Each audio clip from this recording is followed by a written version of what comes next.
حضرت جابر رضی اللہ عنہ فرماتے ہیں کہ آپ صلی اللہ علیہ وآلہ وسلم نے ایک دفعہ گھر سے باہر تشریف لا کر فرمایا، ابھی ابھی میرے دوست حضرت جبرائیل علیہ السلام تشریف لائے تھے اور یہ فرمایا کہ پچھلی امتوں میں سے اللہ کا ایک بندہ اپنے گھر بار، عزیز و اقارب، مال و دولت سب کچھ چھوڑ کر سمندر کے بیچ میں پہاڑ نما ایک ٹیلہ تھا، اس میں جا کر عبادت کرنا شروع کر دی۔ وہ سمندر اتنا وسیع تھا کہ اس ٹیلے کے ہر جانب 4,000 فرسخ دوری تک سمندر تھا۔ وہاں پر کوئی کھانے کی چیز نہ تھی اور سمندر کا پانی بھی بالکل نمکین تھا۔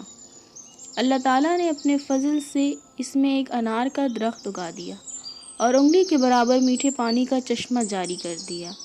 یہ عابد دن رات 24 گھنٹے اپنی عبادت میں گزار دیتا تھا اور 24 گھنٹے میں انار کا ایک پھل کھا لیتا تھا اور میٹھے پانی کے چشمے سے ایک گلاس پانی نوش فرما لیتا تھا۔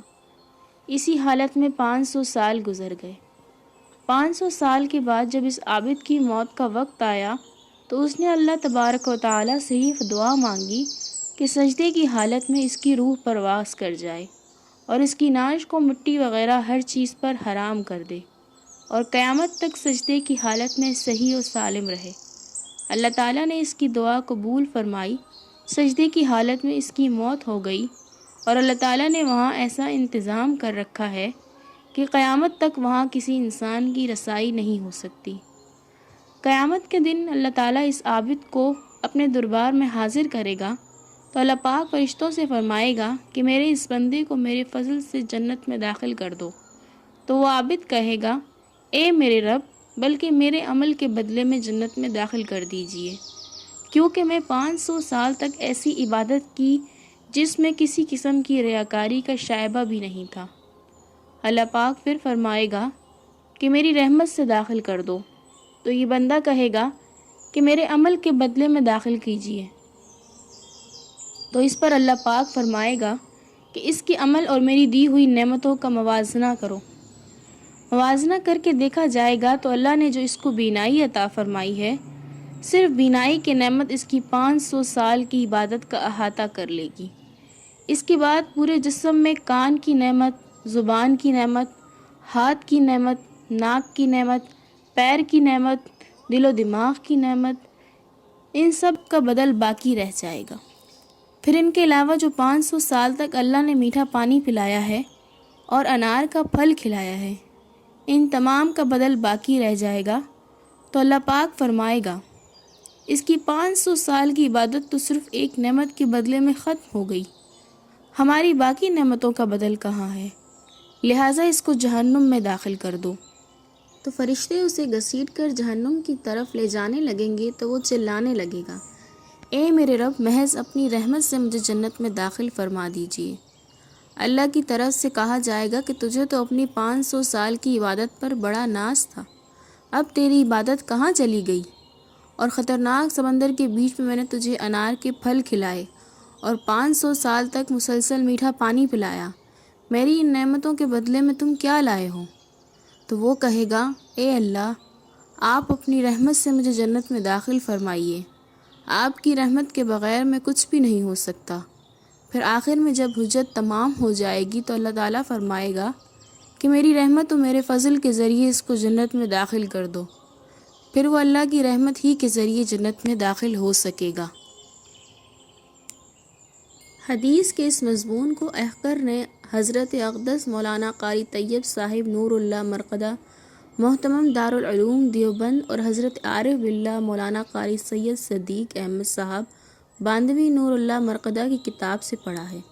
ان دونوں حضرات نے اس واقعے میں اتنا اضافے کے ساتھ بیان کیا ہے کہ جب اس عابد کو اللہ تعالیٰ اپنے فضل و رحمت سے جنت میں داخل کرنے کا حکم فرمائے گا تو وہ عابد اپنے دل میں کہے گا کہ میں نے 500 سال تک ایسی عبادت کی ہے جس میں ریاکاری کا شائبہ تک نہیں ہے، اور اب اللہ تعالیٰ محض اپنے فضل سے جنت میں داخل کر رہا ہے اور میری 5 سال کی عبادت کا ذکر تک نہیں کیا۔ اللہ تعالیٰ تو دلوں کی باتوں کو جاننے والا ہے، اسی لیے اللہ تعالیٰ فرشتوں سے کہے گا کہ اس کو جنت کے بجائے جہنم میں لے جاؤ اور جہنم سے اتنی دوری پر کھڑا کر دو کہ اس کے اور جہنم کے درمیان 500 سال کی مسافت ہو۔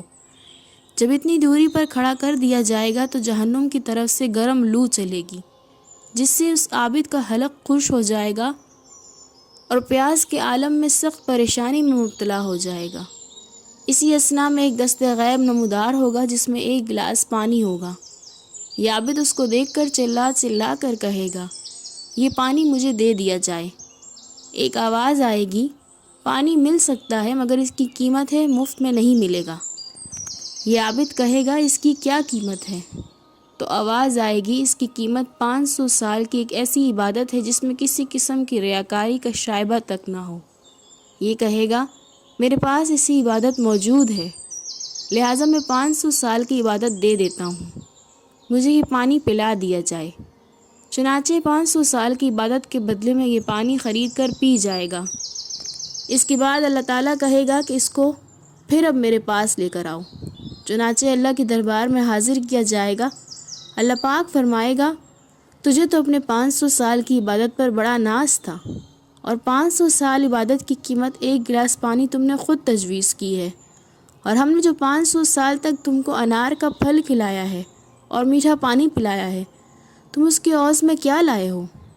تو وہ عابد اللہ کے دربار میں سر مسجود ہو کر فریاد کرے گا کہ اے اللہ، اب بات سمجھ میں آ گئی ہے کہ تیری رحمت اور فضل کے بغیر کچھ نہیں ہو سکتا۔